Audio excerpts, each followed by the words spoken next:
پہلے تو ذہن بالکل خالی رہا، پھر آہستہ آہستہ سوالات اٹھنے لگے کہ اگر ایسے معاملات پیش آتے رہے تو کہاں تک بھاگوں گا؟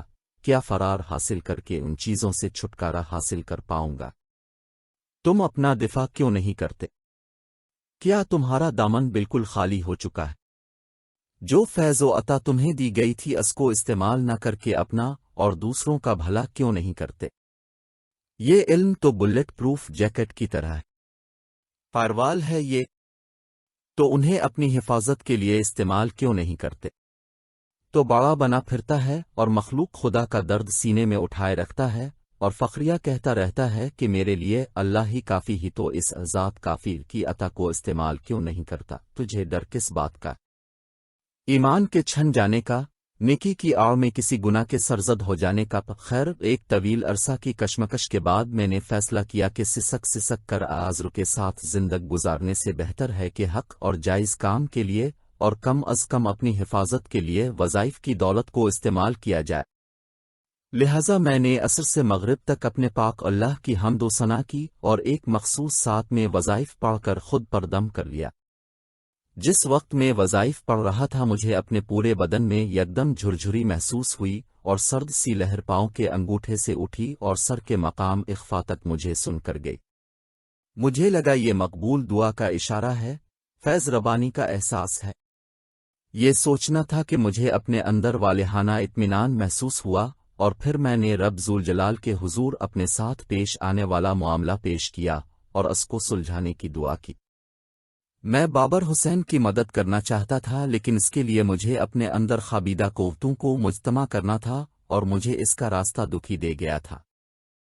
اگلے روز میں نے رات کو نماز عشاء کے بعد وظیفہ پڑھا اور ایک طویل مدت کے بعد غازی کو یاد کیا۔ غازی پر مجھے ایک طرح سے بھروسہ تھا اور وہ بھی مجھ سے محبت کا دعویٰ کرتا تھا، اس لیے میں نے اس کو طلب کرنے کے روحانی میسنجر سے پیغام بھیجا۔ یہ روحانی پیغام خاص تبصرہ کرنے کے بعد ہر کوئی انسان اپنے مطلوب تک پہنچ سکتا ہے، مگر اس میں صدق دل اور جمعیت درکار ہوتے ہیں۔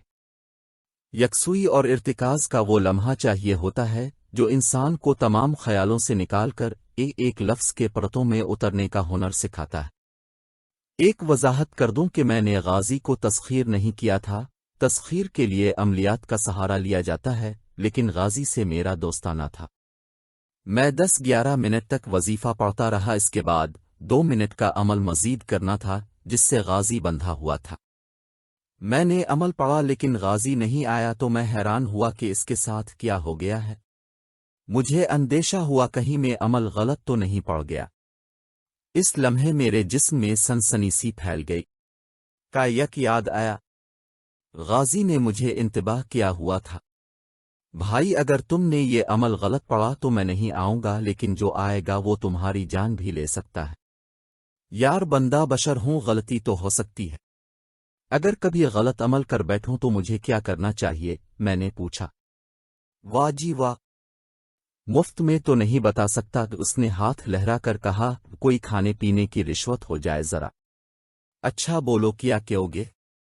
کالا بکرا، کالا مرغا، آئس کریم؟ اگر آئس کریم کے ساتھ مور کا گوشت مل جائے تو بات بن سکتی ہے۔ اس نے ندیدوں کی طرح زبان لبوں پر پھیری۔ تمہارا دماغ تو ٹھیک ہے، یاد ہے بابا جی نے تمہیں مور کا گوشت کھانے سے منع کیا تھا اور آئس کریم سے دور رہنے کی ہدایت کی تھی، میں نے اسے یاد دلایا۔ ہاں مگر وہ کہتی ہے کہ مور کھانے سے حسن میں اضافہ ہوتا ہے اور آئس کریم کھانے سے میں گانا بہت اچھا گا سکتا ہوں۔ غازی نے اپنی منگیتر کو یاد کر کے کہا، مگر جب میں اسے کہتا ہوں تم بھی یہ چیزیں کھایا کرو تو کہتی جن زادیوں کو ایسی چیزیں کھانا منع ہے۔ میں کسی حکیم جن سے پوچھوں گا کہ جو چیز ایک جن کھا سکتا ہے تو جن زادی کیوں نہیں کھا سکتی؟ میں نے غازی کے لیے مور کا گوشت اور آئس کریم کا بندوبست کیا اور وہ چٹ کرنے کے بعد مجھے راز بتانے پر رضامند ہوا۔ ہاں اس وقت تم اپنا حصار کر لینا اور حزب البحر پڑھنا شروع کر دینا اور کسی بھی صورت حصار سے باہر نہ نکلنا۔ ادھورا عمل پڑھنے سے میرا ہمزاد ظاہر ہو جائے گا جو تم کو نقصان پہنچائے گا۔ اس کی بات سن کر میں حیرت میں ڈوب گیا کہ کیا جنات کا بھی ہمزاد ہوتا ہے؟ غازی نے مجھے حزب البحر پڑھنا سکھایا۔ حضرت امام شاذلی کی یہ دعا کافی طویل ہے، میں تو اسے زبانی یاد نہ کر سکا۔ غازی کو ازبر تھی، بولا اے حزب البحر، مسلمان جنات کو بہت زیادہ پسند ہے، وہ اس کی قوت و برکات سے بڑے بڑے کام کر جاتے ہیں، خاص طور پر انہیں اپنے دشمن کے خلاف اس دعا کی برکت سے فتح نصیب ہوتی ہے۔ جنات نے اپنی بستیوں کا بھی حزب البحر سے حصار باندھ رکھا ہے۔ میں نے بعد میں بہت کوشش کی کہ حزب البحر کا عامل بن جاوے اور غازی سے اس کی باقاعدہ تربیت لے لوں، لیکن مصروفیات حیات میں یہ ممکن نہ ہو سکا، تاہم میرے پاس حزب البحر کا ایک کتابی نسخہ موجود رہا کرتا تھا، لیکن اس وقت وہ بھی میری دسترس سے دور تھا۔ اس دوران مجھ سے ایک غلطی یہ ہو گئی کہ میں نے حصار پہلے باندھ لیا تھا، لیکن حزب البحر میرے پاس نہیں تھی۔ اگر میں حصار توڑ کر نکلتا تو یہ میرے لیے دوہری مصیبت کا باعث بن جاتا۔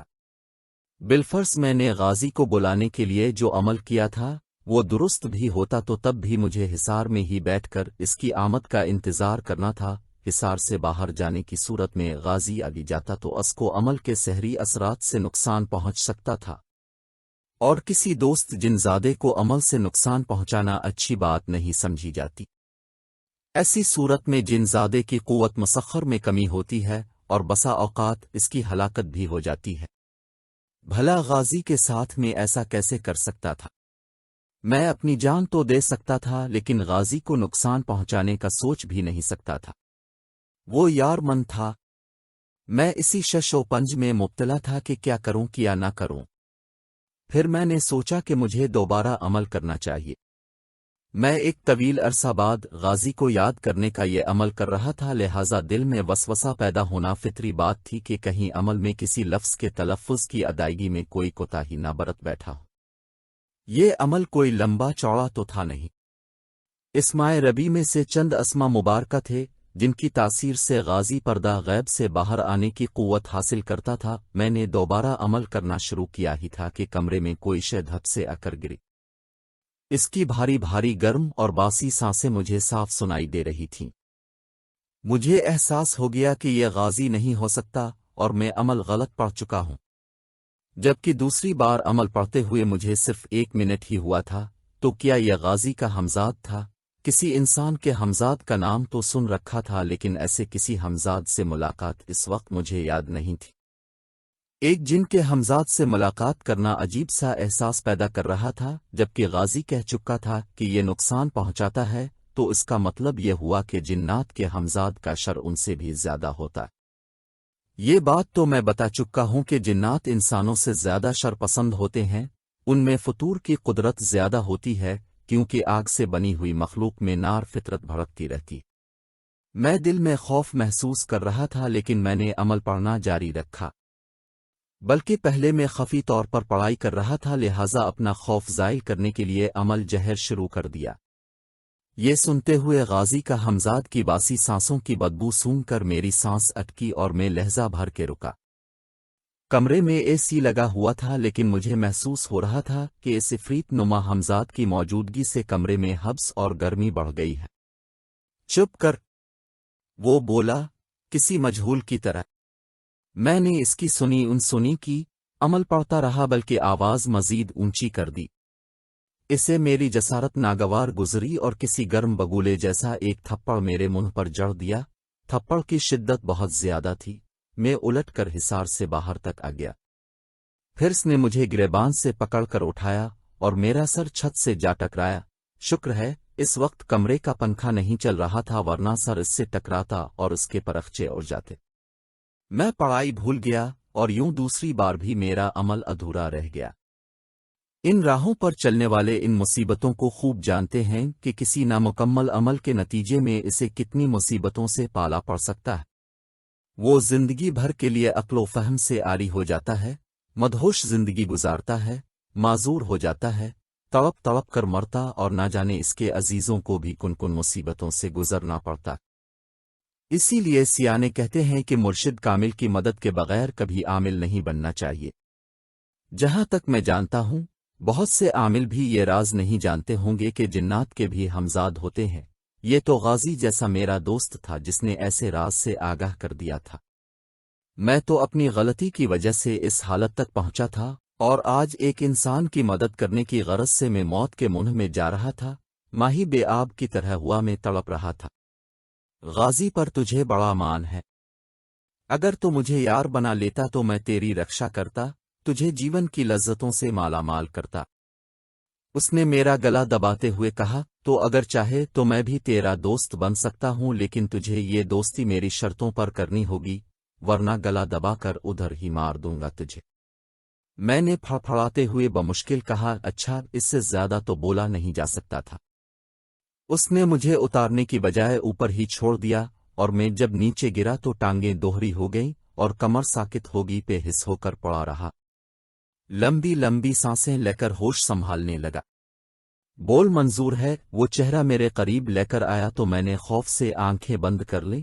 انتہائی مکروہ شکل، آنکھیں ماتھے تک دراز، ناک کے نتنے کانوں تک پھیلے ہوئے اور کان غائب، دانتوں کی جگہ جیسے لوہے کے کیل گڑے ہوئے ہوں، لب موٹے اور لٹکے ہوئے۔ اس کا چہرہ آج بھی میرے یادداشت کی سلیٹ پر کندہ ہے۔ مجھے کیا کرنا ہوگا؟ میں نے آنکھیں بمشکل کھولی۔ ہاں، یہ جو تو پڑھ رہا تھا، اس کو الٹ ترتیب سے پڑھ، اور اس میں ساتھ یہ ملا کر پڑھ۔ اس کی بات سنتے ہی میرے لبوں سے بے اختیار نکلا، لا حول ولا قوت۔ یہ تو کفریہ کلمے ہیں، اور میں تو یہ نہیں پڑھ۔ میرا جملہ مکمل ہونے سے پہلے اس نے مجھے پھر گلے سے دبوچا، جانتا ہے لاکھوں تیرے جیسے مسلمان ترستے ہیں اس عمل کو پانے کے لیے، اور تو گھر آئی سوغات کو لات مارتا ہے۔ جانتا ہوں، لیکن میں اپنے رب کے کلمے کو چھوڑ کر شیطان کا کلمہ نہیں پڑھ سکتا۔ میں بمشکل زور لگا کر بولا، اس سے مرنا بہتر ہے۔